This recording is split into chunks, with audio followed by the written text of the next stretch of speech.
My daughter and grandson are dead. Forget it. I will never forgive you. My mother's words pierced the air, each syllable an icy dagger. As a child, my mother was distant and cold. I never warmed up to her. When she uttered those words over the phone, my husband's distress was palpable. Maybe you're not lying. I don't mind.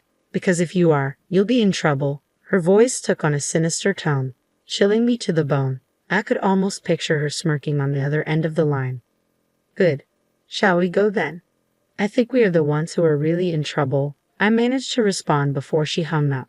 My name is Lily, a 33-year-old office worker. I met my husband, Kigo, through my grandmother, who attends a tea ceremony class. I wasn't keen on meeting him. He was the grandson of someone from the class. But my grandmother insisted, saying, "Lily, please meet him just once." Reluctantly, I acquiesced. Approaching 30, I knew marriage was inevitable. To my surprise, Kigo and his family were genuinely kind.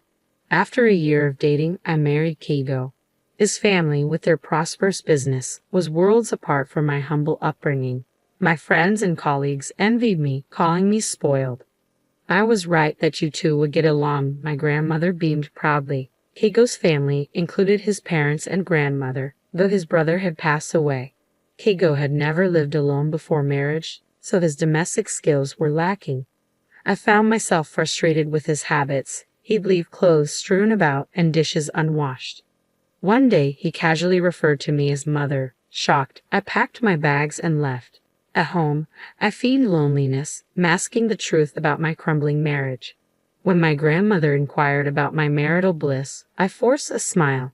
"It's okay," I replied, hiding the turmoil within. But deep down, I knew the root of my unease. My mother. She had always been intimidating, casting a shadow over my childhood. With my father busy with work and my grandfather gone, her presence loomed large.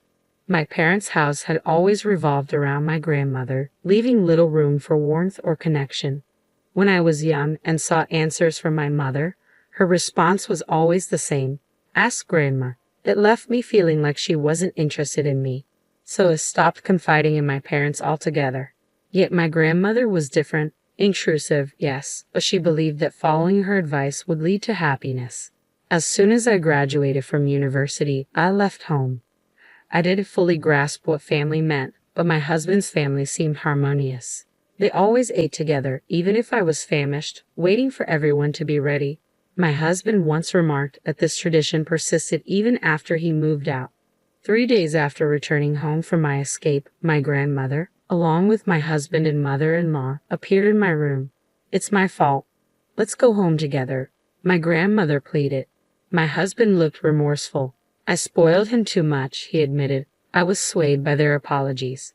But as explanations unraveled, blame was cast upon me too. My grandmother sighed, pointing out my faults. Even my mother apologized, urging me to reconcile. Feeling abandoned, I left without a word. Silent in the car, my mother-in-law broke the tension. "If housework is too much, let's eat together. I'll cook for you and Kigo." But I couldn't find solace in her gesture. "No, I want Kigo to help with the housework," I asserted. Surprised, my mother-in-law questioned, "Isn't housework the wife's job?" I retorted, "I have a job too. We're not a conventional family. Kigo will inherit the company, but that doesn't make household chores solely my responsibility."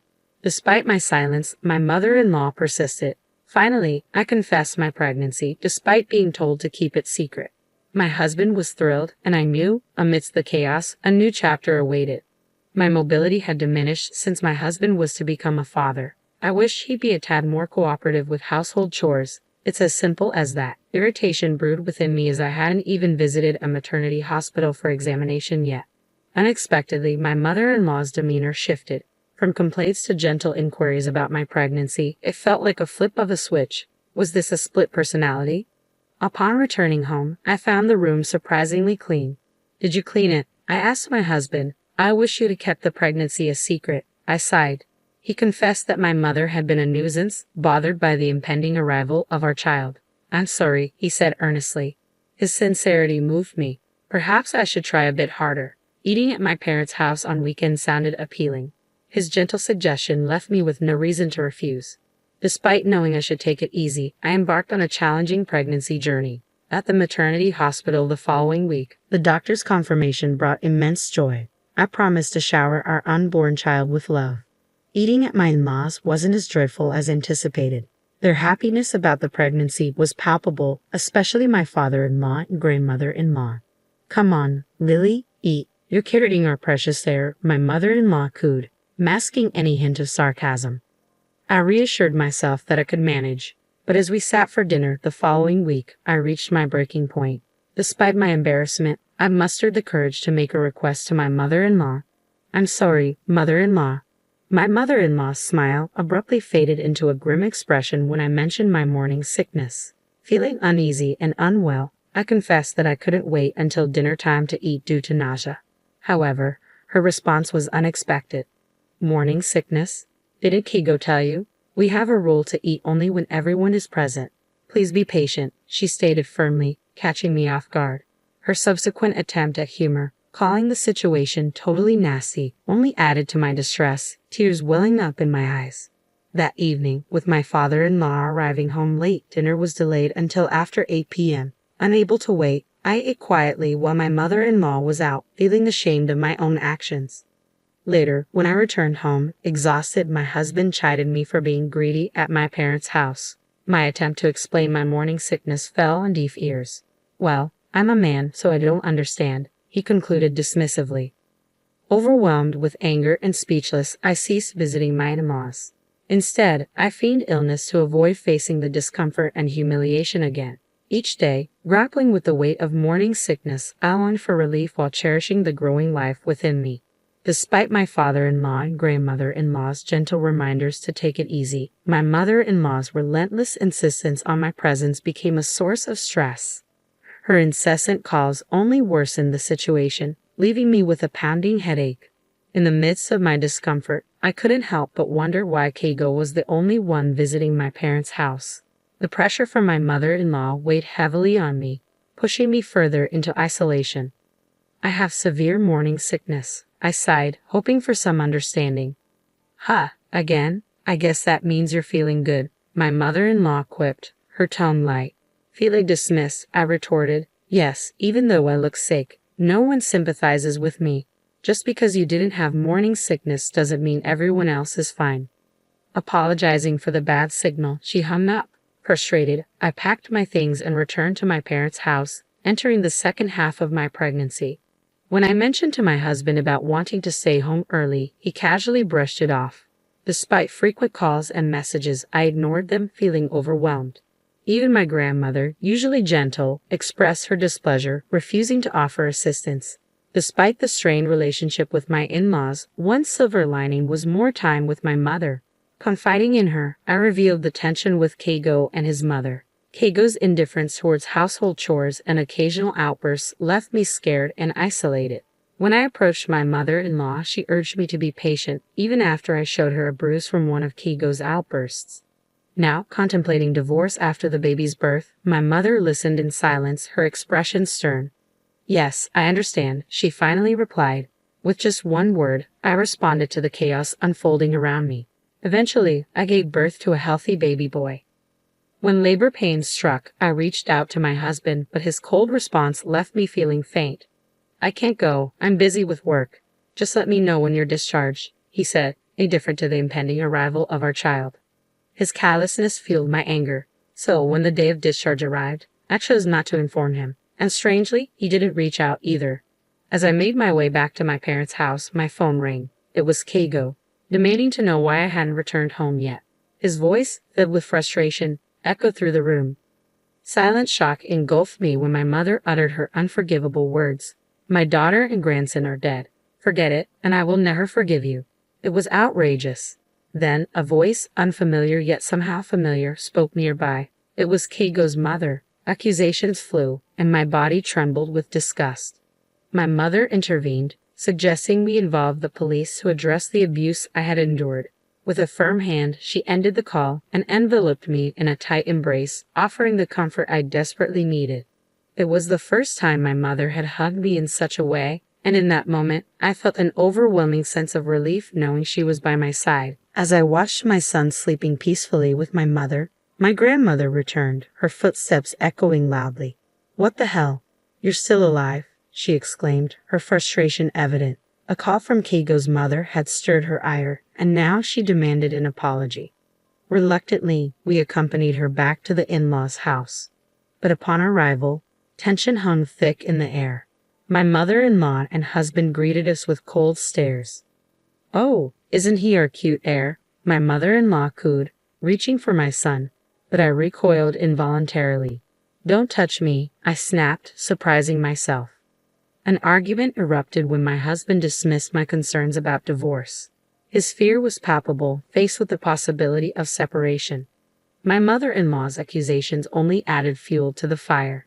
"You should apologize. The police are exaggerating," my husband insisted, but I stood my ground.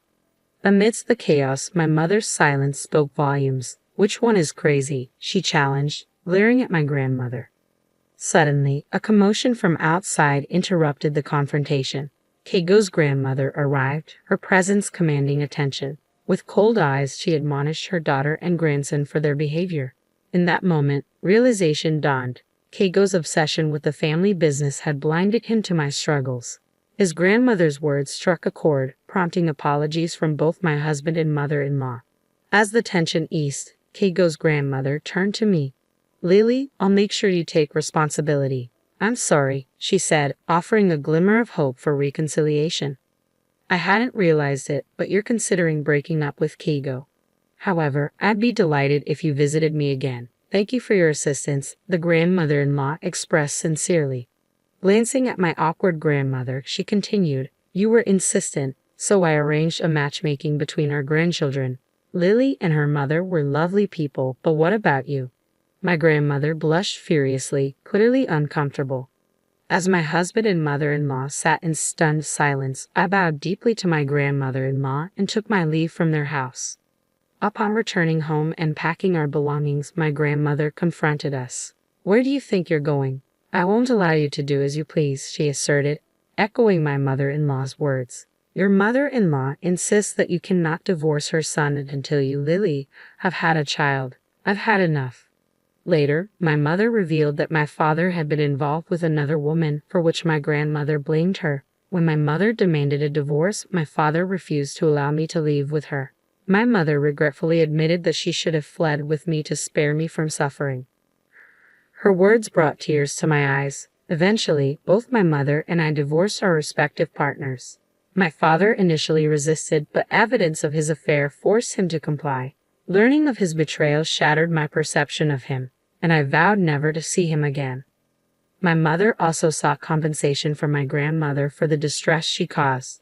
Keigo's family faced consequences too.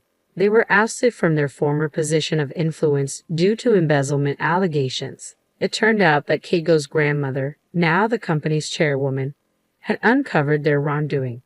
When faced with the ultimatum between family and company, Keigo chose the latter without hesitation. His tearful reunion with his mother bore no forgiveness, as they both faced accusations of criminal activity before disappearing. Despite the turmoil, life improved after our divorces. My mother and I rented a small room and began living together, finding solace in each other's company. I named my son, "I Am You," a testament to our newfound independence.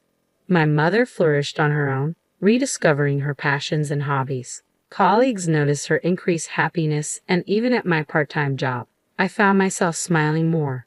Through living together, I learned more about my mother, her talents, preferences, and dislikes. Grateful for everything she had done for us, I thanked her sincerely. Moving forward, I vowed to embrace the future alongside my precious family, strengthened by the bond between my mother, my son, and me.